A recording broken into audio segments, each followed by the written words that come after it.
সফিউল্লাহ থেকে ঈসা রাসূলুল্লাহ 1 লাখ মতান্তরে 2 লক্ষ নবী রাসূলকে আল্লাহ আজকে সুযোগ করে দিয়েছেন, সব একত্রিত করেছেন এই প্যালেস্টাইনের দেশে, এই বাইতুল মুকাদ্দাসে।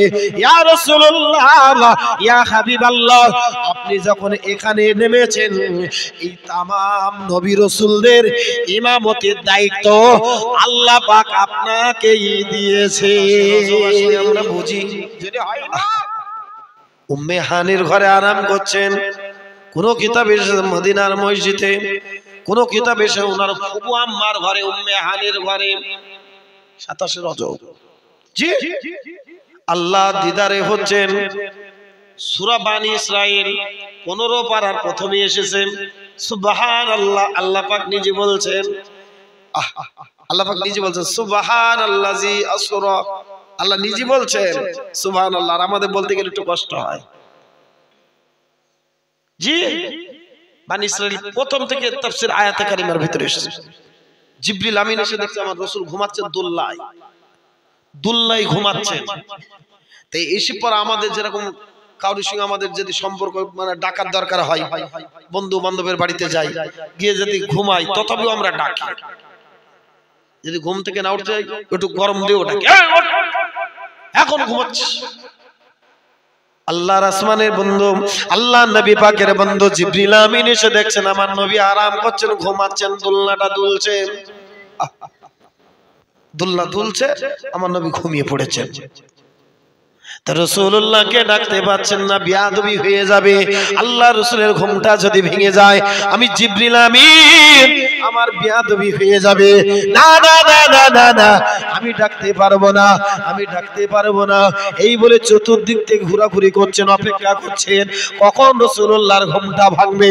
বেশ কিছুক্ষণ অপেক্ষা হয়ে গেল, কিন্তু বাবাজি আমার আল্লাহর তরফ থেকে খবর এলো, ও জিবরিল আমিন তুমি আমার রাসূলের ঘুমটা ভাঙাও, আমার রাসূলের ঘুমের বেঘাত যেন না ঘটে।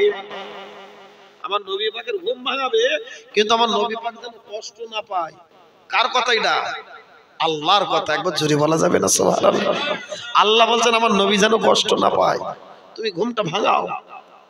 তাই জিবরিল আমিন আলাইহিস সালাতু সালাম আস্তে আস্তে দোলনার দিকে গিয়ে আমার নবী পাকের পায়ের কাছে বসে নিজের এই আঙ্গুল দিয়ে, হাতের আঙ্গুল দিয়ে আমার নবী পাকের পায়ে বিলবিল দিচ্ছেন, যাতে করে রাসূলুল্লাহর ঘুমটা ভেঙে যায়।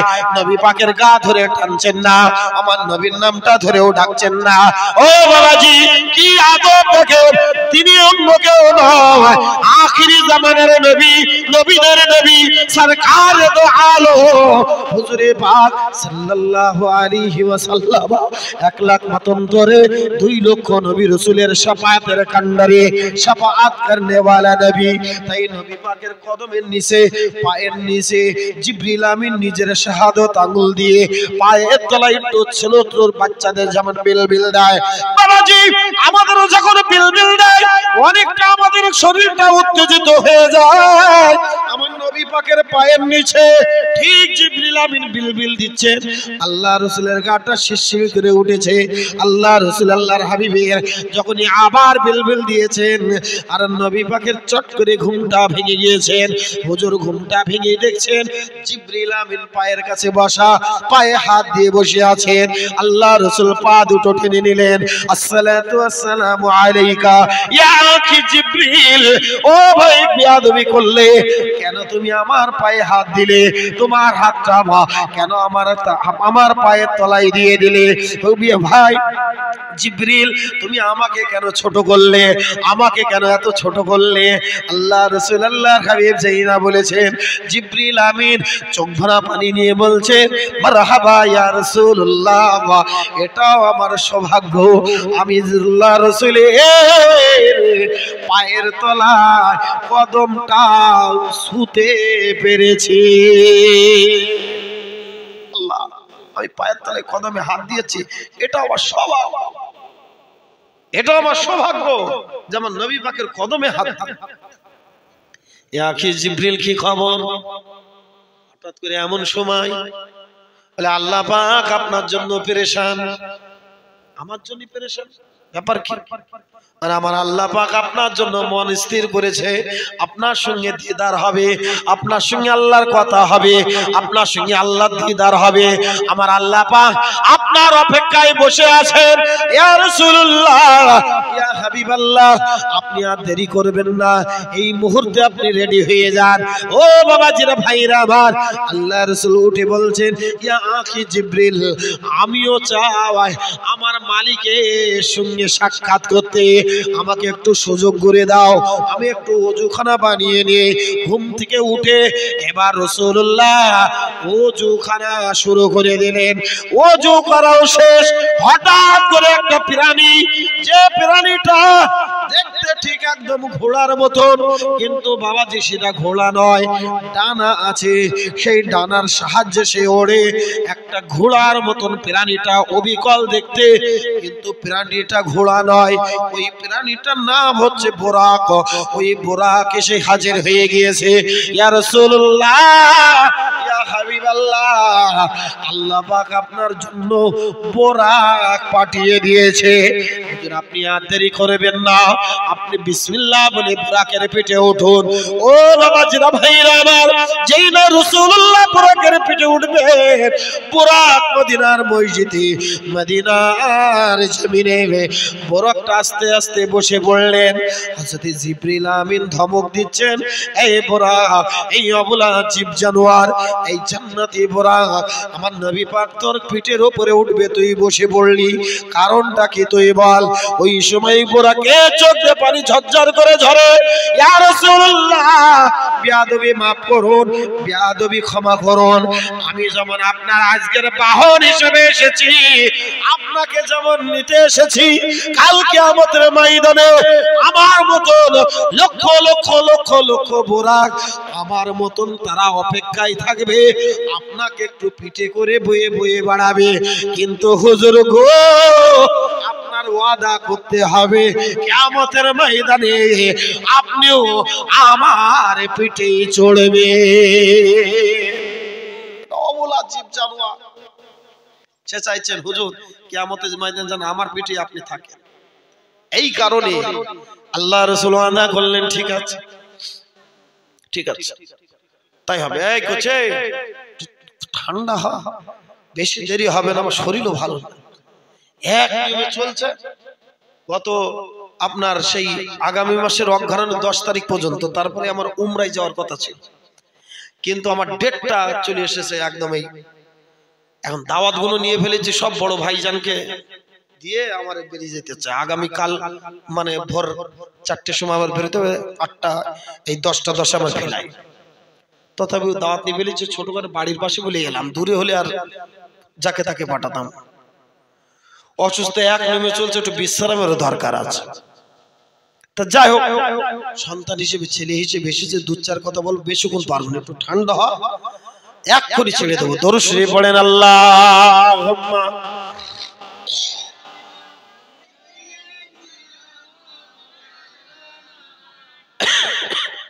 ওয়া আলা আলি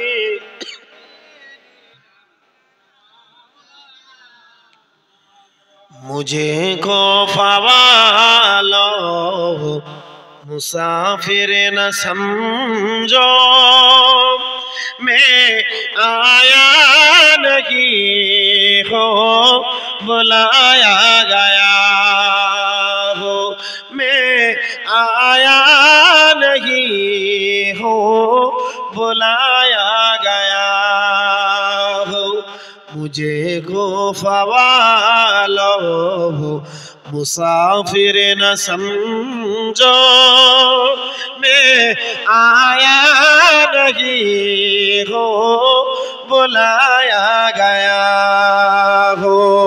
अल्लाहुम्मा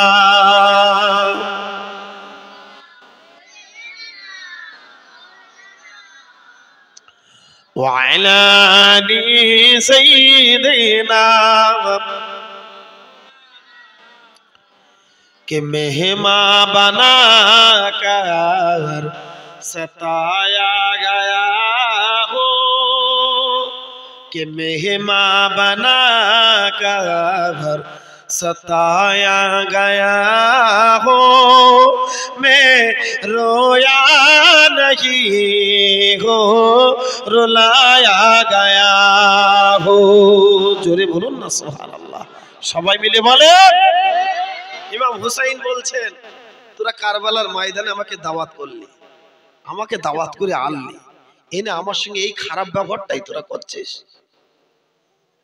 कि मेहमान मुझे का তোরা আমার মেহমান বানালি মেহমানদের সঙ্গে কি ব্যবহারটাই তোরা করছিস তবে শোন मैं रोआ नहीं हूं रुलाया गया हूं আমি ইমাম হুসাইন কাঁদতে আসেনি तमाम জাহান আমার জন্য কেঁদেছে একবার জোরে বলুন না সুবহানাল্লাহ खुदा जाने कैसी है मेजबानी अल्लाह जाने তোদের মেহমানদারটা কেমন खुदा जाने कैसी है मेजबानी 72 पियासो কাহে বন্দে পানি ইমাম হুসাইন কাঁদছে যে আমার 72 জনের কাফেলার পানিটা তুই আটকে দিলি পানির অপার নাম জীবন কলিজা ফেটে যাচ্ছে ছোট ছোট বাচ্চাগুলোর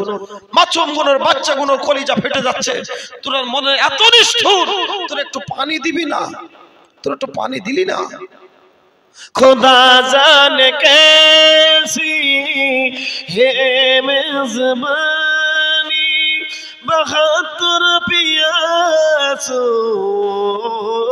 कहे बंदे पानी मुझे को फवालो मुसाफिर न समझो मैं आया नहीं हो बुलाया गया हो अल्लाहुम्मा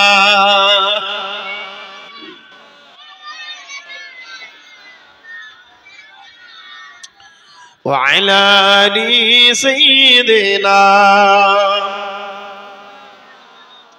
আমার দিনদার ভাই সাহেব যে কথা বলছিলাম রাসূলুল্লাহ বুরাকের পিঠে উঠলেন এই ভালো করে শুনেন যদি ঘটনা বলতে যায় 4-5 ঘন্টা তাফসীর পানি চলে এই বাচ্চাগুলো তো খুব জ্বালাতন করছে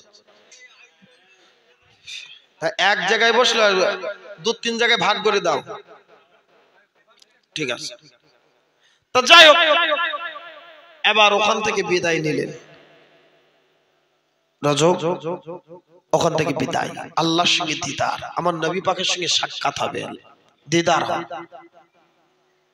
যেতে যেতে যেতে যেতে যেতে বুরাকের পিঠে উঠতে উঠতে ডান হাতে হযরতে জিবরিল আমিন আলাইহিস সালাতু সালাম আল্লাহর মুকাররম ফেরেশতাও ছুটছেন আর আল্লাহ রাসূল বুরাকের পিঠে উঠছেন বুরাকও ছুটছেন আর জিবরিলও ছুটছেন ছুটতে ছুটতে ছুটতে ছুটতে গল্প করছেন গল্প আকারে আমার নবী যেন কোনো কষ্ট না হয় আমার নবী পাক যেন না ভয় পায় জিবরিল আমিন ওই বুরাকের পিঠের পাশাপাশি পাশাপাশি পাশাপাশি দুজনা গল্প গুজব করতে করতে যাচ্ছেন রাসূলুল্লাহর সঙ্গে গল্প করতে করতে যাচ্ছেন ও রাজরা ভাইরা আমার এমন দেখতে দেখতে দেখতে দেখতে আল্লাহ রাসূল আল্লাহর হাবিবকে জিবরিল আমিন বলেন ও ইয়া রাসূলুল্লাহ ইয়া হাবিবাল্লাহ হুজুর আপনি এই শহরটাকে কি চেনেন ওই জায়গাটা কি চেনেন আল্লাহ রাসূলকে ইশারা করে দেখালেন আল্লাহ রাসূল দূর থেকে লক্ষ্য করে দেখলেন বিশাল সমাগমের মানুষ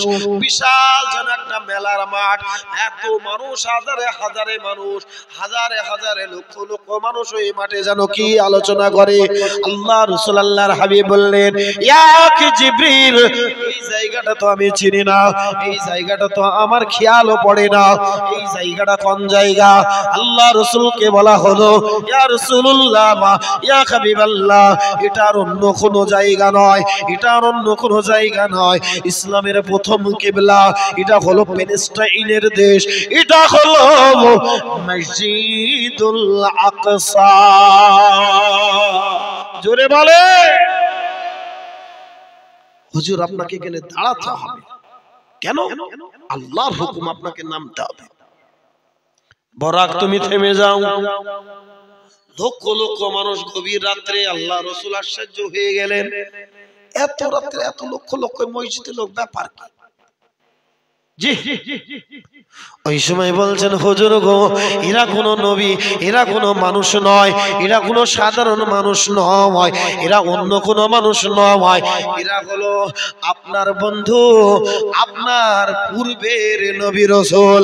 ইয়া রাসূলুল্লাহ, আদম সফিউল্লাহ থেকে ঈসা রুহুল্লাহ 1 লাখ মতান্তরে 2 লক্ষ নবী রাসূলকে আল্লাহ আজকে সুযোগ করে দিয়েছেন, সব একত্রিত করেছেন এই প্যালেস্টাইনের দেশে, এই বাইতুল মুকাদ্দাসে।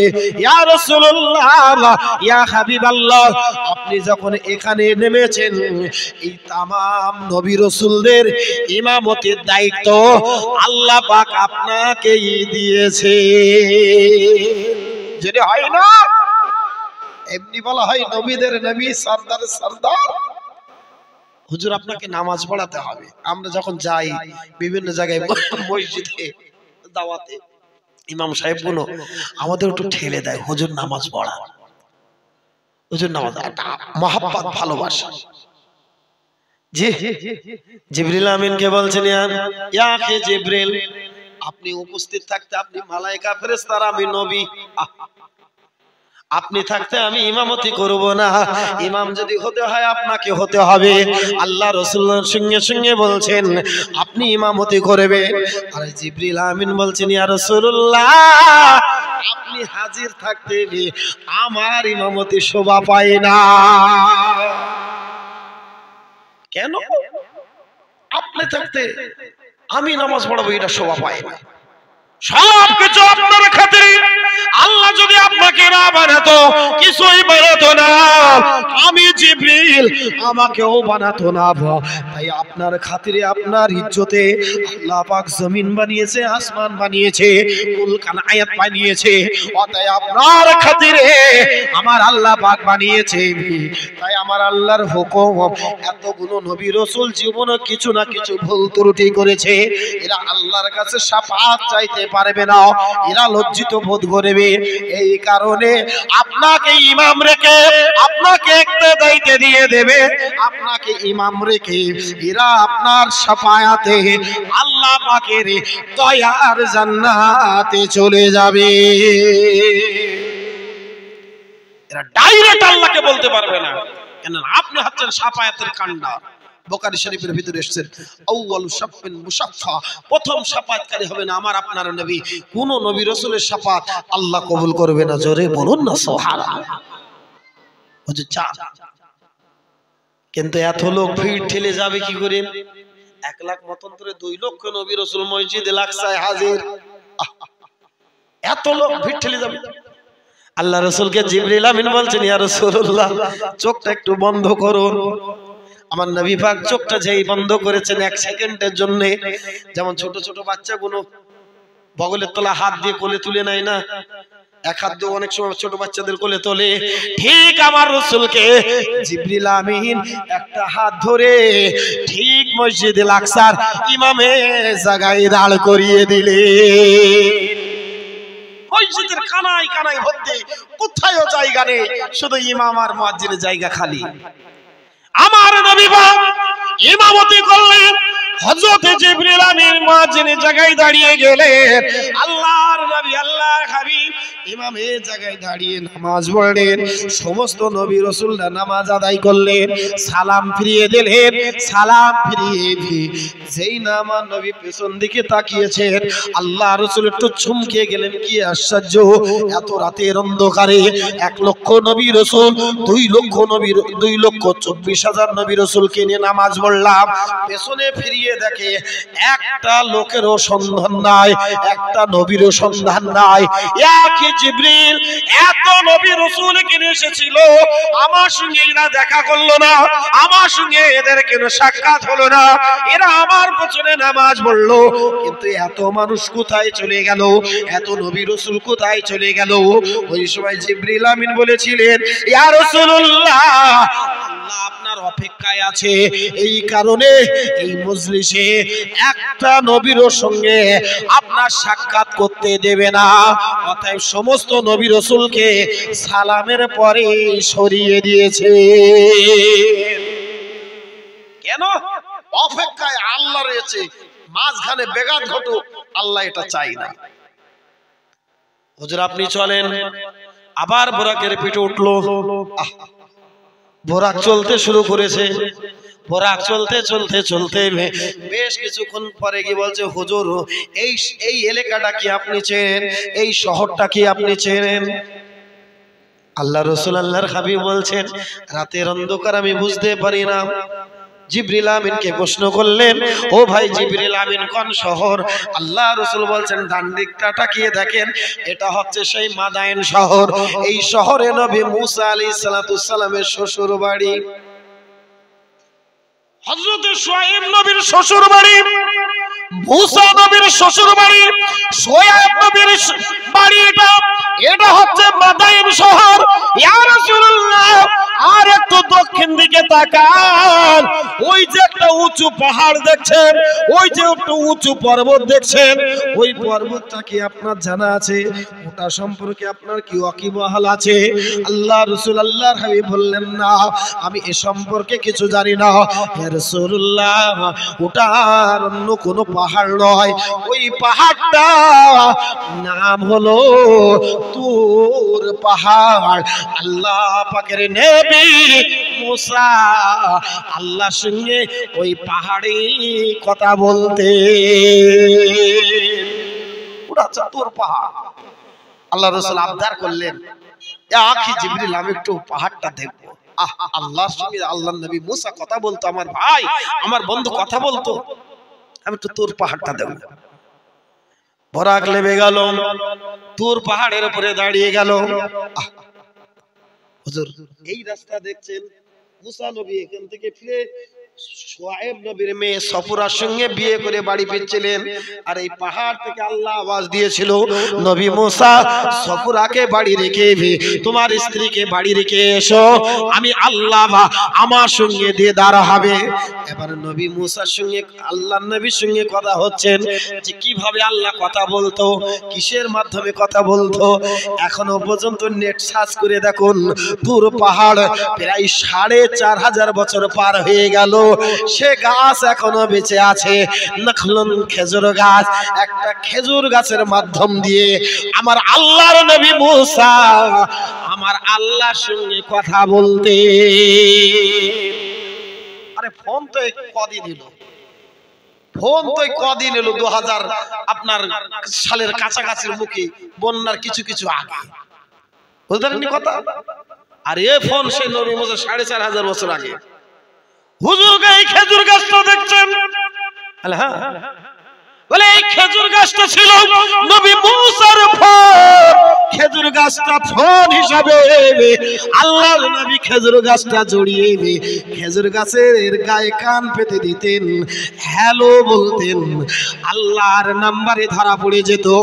আল্লাহ এই খেজুর গাছের মাধ্যম দিয়ে কথাগুলো, আল্লাহর কথাগুলো নবী মুসা শুনতো। এই সেই খেজুর গাছ।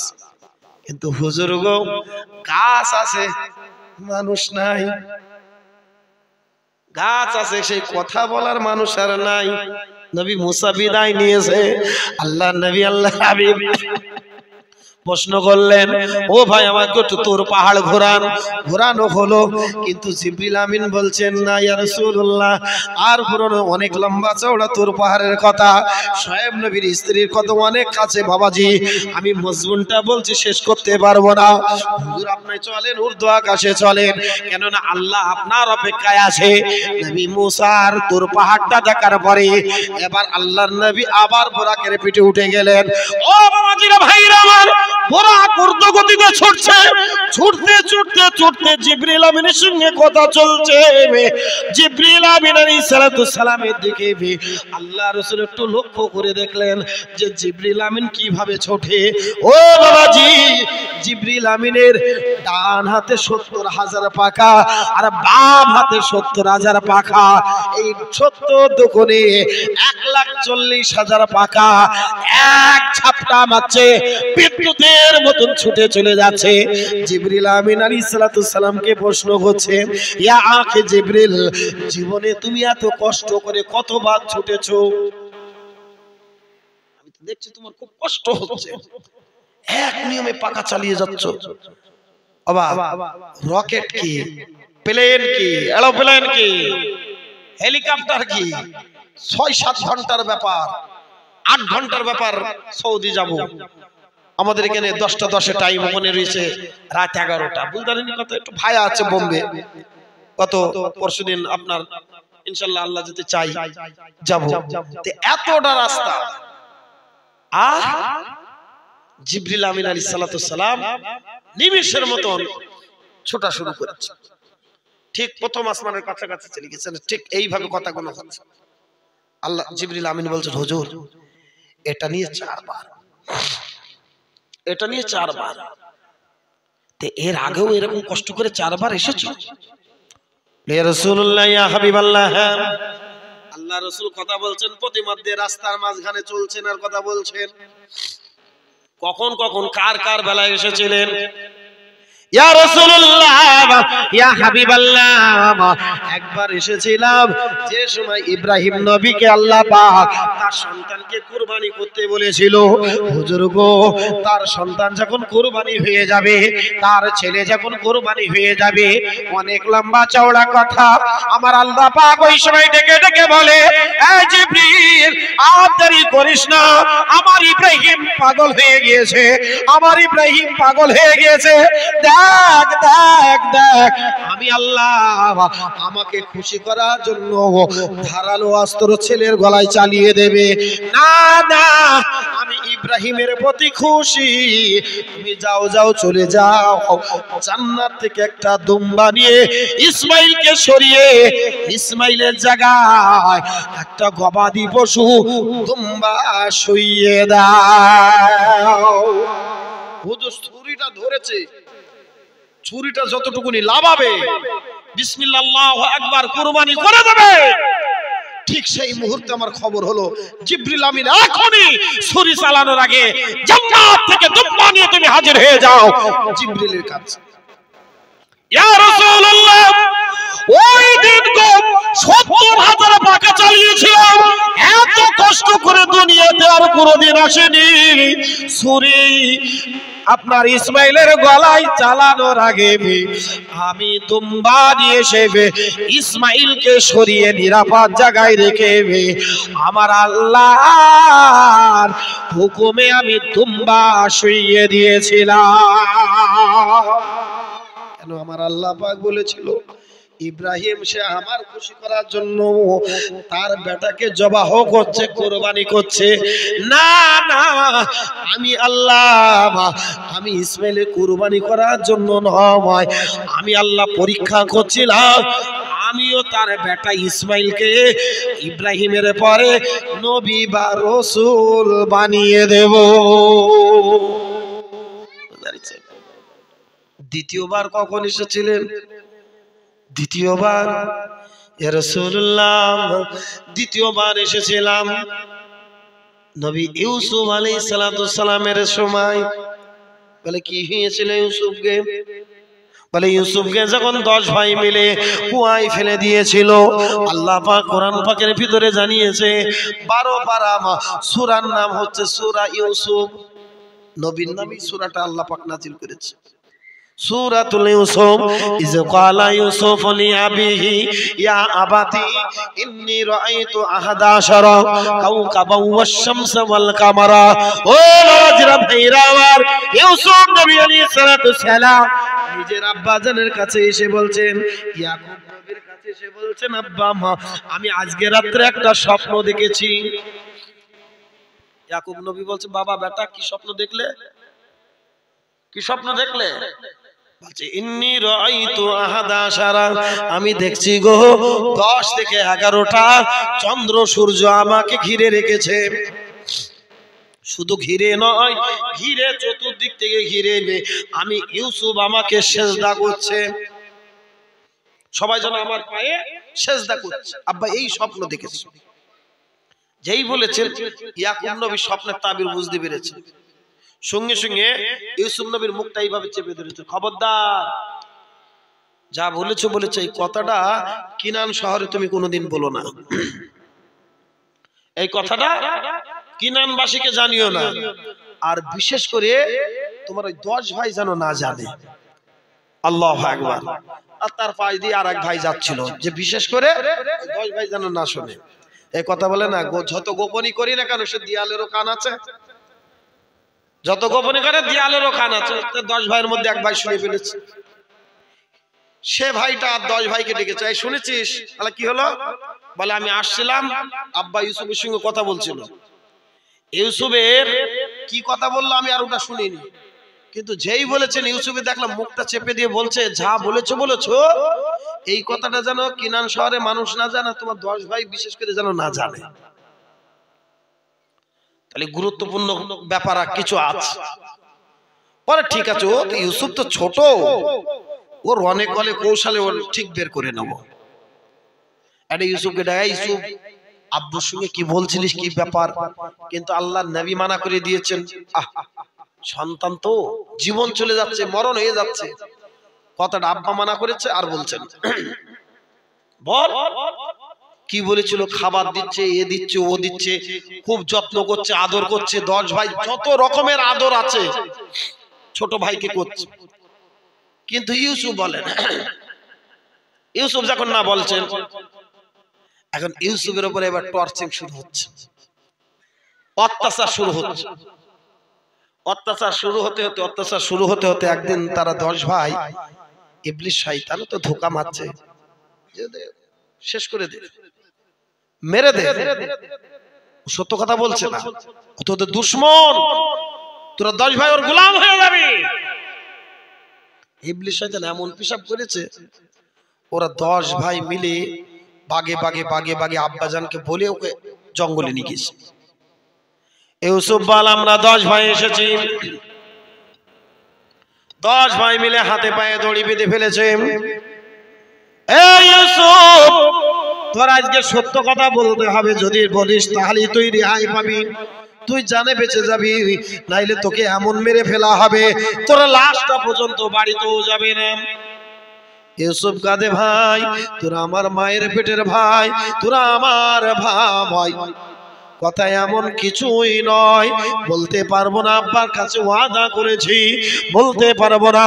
তোরা আমার উপরে অত্যাচার করিস না, যা যা, তোরা আমার উপরে অত্যাচার না করে আব্বা জানের কাছে গিয়ে তোরা জিজ্ঞাসা করে নে, আমি ইউসুফ আমার মরণ যদি হয়ে যায়, আব্বার নিষেধের কথাটা আমি ইউসুফ বলতে পারি না।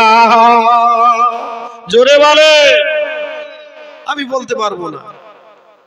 জি, ইউসুফ নবীকে হাত পা বেঁধে এবার একটা ছোট ভাই বলছে, ও যে পাশে দেখ, ও দেখ ইন্দারা আছে, ইন্দার মধ্যে ফেল, ইন্দারের মধ্যে ফেল, ও জনমের মতন শেষ করে দে। চিন্তা ভাবনা করে নিল ইউসুফকে মেরে দেবে, ইউসুফকে শেষ করে দেবে, ইউসুফকে কতল করে দেবে, ইউসুফকে মার্ডার করে দেবে। আল্লাহর নবী ইউসুফকে হাত পা বেঁধে ধরাধরি করে কুয়ার কাছে নিয়ে গেল। কুয়ার সামনে, কুয়ার উপরে তুলে দিয়ে বলছে, এখনো সত্য কথা বল, কি বলেছিলে বল, এখনো সত্য কথা বল, তুই জানে বেঁচে যাবি। ইউসুফ বলে, না না না, আমার মরণ হয়ে যাবে, কথাটা বলতে পারবো না। বাবাজি, আল্লাহর নবী ইউসুফকে এবার কুয়ার ভিতরে বারে বারে এইভাবে ধাক্কা দিতে শুরু করেছে, ফেলে দেবো বল, ফেলে দেবো বল, বল ফেলে দেবো, যত রকমের ভয় দেখাচ্ছে, কিন্তু বলে না। কিন্তু 10 ভাইয়ের মনে এত নিষ্ঠুর, এতদের মনে দয়া নাই, মায়া নাই।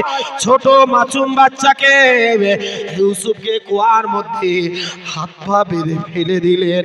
আল্লাহ পাকের আরশে আজিম পর্যন্ত কেঁপে উঠলো, তামাম ফেরেশতারা কেঁদে উঠলো। আল্লাহ, আপনি বললেন তাকে নবী বা রাসূল বানাবেন তার বাপের পরে, কিন্তু ওরা 10 ভাই তো ওরা পানিতে ডুবিয়ে দিবে, ওরা 10 ভাইতে পানিতে ফেলে মেরে দেবে, ওরা 10 ভাই তো ইন্দ্রায় ফেলে দিয়েছে।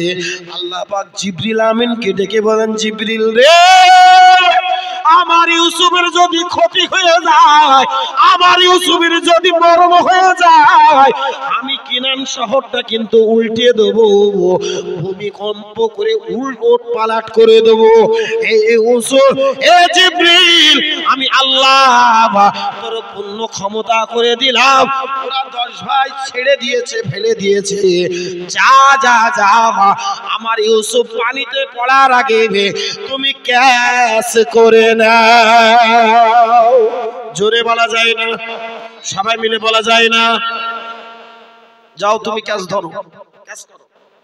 জিবরিল আমিন বলছেন, ইয়া রাসূলুল্লাহ, ইয়া হাবিবাল্লাহ, সেদিনকে এত দ্রুত গতিতে কষ্ট হইল, আমি 70 দোকানে 140,000 পাকা এক ঝাপটা বেড়ে আমি ইউসুফ কিনান শহরে ওই গভীর জঙ্গলে ওই নরদ্বীপের উপরে আমি ক্যাচ ধরেছিলাম পানিতে পড়ার আগে।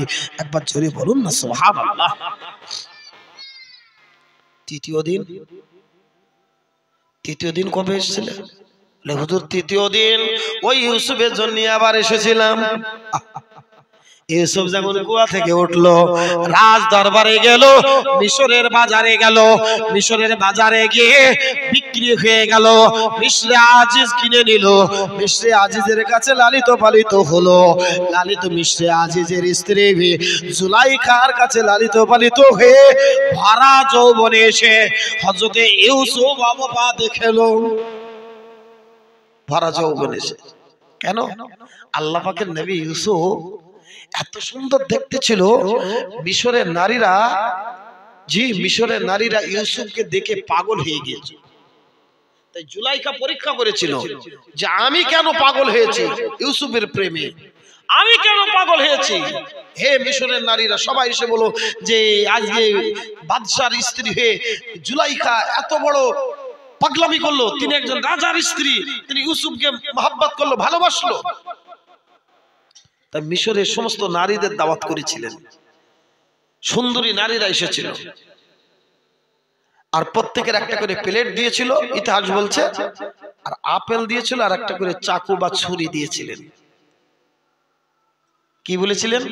যে খবরদার কেউ যেন এই চাকু নিয়ে আপেল নিয়ে কাটাকাটি করবে না, আমি যখন হুকুম দেব, ইজাজত দেব, তখন করবে। আমি যখন ইউসুফকে নিয়ে আসবো রাজদরবার থেকে, তখন তোমরা আপেল খাবে। ভাইরা, বাবাজিরা, যুবক জওয়ানেরা, আমার তরুণ যুবক জওয়ানেরা, আমার সোনার মানিকেরা, সবারই হাতে ছুরি, সবারই হাতে ছোরা, চাকু আছে, বাম হাতে আপেল আছে, সবাই রেডি হয়ে আছে কাটবে বলে। এমনই সময় জুলাইখা ইউসুফকে সামনে দিয়ে আর জুলাইখা পেছনে পেছনে আসে। এ মিশরের নারীরা, দেখো দেখো দেখো, আমার বাড়ির গোলামটাকে তোমরা দেখে নাও, আমার গোলামটাকে তোমরা দেখে নাও, ইউসুফকে তোমরা দেখে নাও। সবাই তাকিয়েছে ইউসুফের দিকে। এই মিশরের নারীরা, তোমরা এবার আপেলটা কেটে দাও। ও বাবাজিরা, ভাইরা আমার, মিশরের নারীরা ওই আপেল কাটার বদলে নিজেদের আঙ্গুল কেটে ফেলেছিল। এত সুন্দর চেহারা ইউসুফ নবীর গায়ে, এত সুন্দর দেখতে ছিল। ইতিহাস বলছে ইউসুফ নবীর মতন চেহারাবান কোন নবী বা রাসূল আর দুনিয়াতে আসে নাই। কিন্তু মুফাসসির কিরামরা বলছেন, মা আয়েশা সিদ্দিকা রাদিয়াল্লাহু তাআলা আনহা, আমার রাসূলের স্ত্রী, বলছেন পুরা নবী পাকের মিশরের নারীরা আপেল কাটতে গিয়ে তাদের আঙ্গুলগুলো কেটে ফেলেছিল। আর আমার নবী পাকের চেহারা যদি দেখতো, আমার রাসূলের চেহারা যদি তারা দেখতো, তারা আঙ্গুলের বাদ দিয়ে কলিজা খানা কেটে ফেলতো। জোরে বলুন না সুবহানাল্লাহ।